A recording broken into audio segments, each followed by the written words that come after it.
పల్నాడు జిల్లా వినుకొండలో సీఎం చంద్రబాబు పర్యటనలో ఒక ఆసక్తికర సన్నివేశం చోటు చేసుకుంది. స్వర్ణాంధ్ర స్వచ్ఛాంధ్ర కార్యక్రమంలో భాగంగా స్థానిక ఎమ్మెల్యే జీవీ ఆంజనేయులు సీఎంకు శ్రీ వెంకటేశ్వర స్వామి విగ్రహాన్ని బహుకరించేందుకు సిద్దమయ్యారు. అయితే ఆ సమయంలో కాళ్లకు షూ ఉండటాన్ని గమనించిన చంద్రబాబు వెంటనే వాటిని తొలగించి దైవ ప్రతిమను స్వీకరించారు. అంతేకాకుండా ఎమ్మెల్యేను కూడా షూ తీసివేసి విగ్రహాన్ని అందించారని సూచించారు. సనాతన ధర్మం పట్ల దైవం పట్ల సీఎం చూపిన ఈ నిబద్ధత ప్రస్తుతం రాజకీయ వర్గాల్లో సోషల్ మీడియాలో వైరల్ గా మారింది.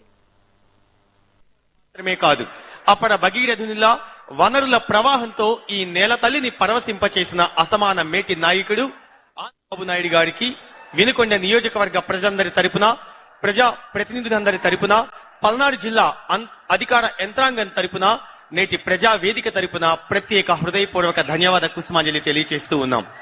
అలానే దేశవ్యాప్తంగా కీర్తి గడించిన అపర సాంకేతిక దిగ్గజం శ్రీ నారా చంద్రబాబు నాయుడు గారు bill Clinton, bill gates, Tony Blair వంటి వారిని రాష్ట్రానికి రప్పించి అంతర్జాతీయంగా సైతం తనకంటూ ఒక ప్రత్యేకతను సొంతం చేసుకోవడం మాత్రమే కాదు, అపర భగీరథునిలా వనరుల ప్రవాహంతో ఈ నేల తల్లిని పరవశింపచే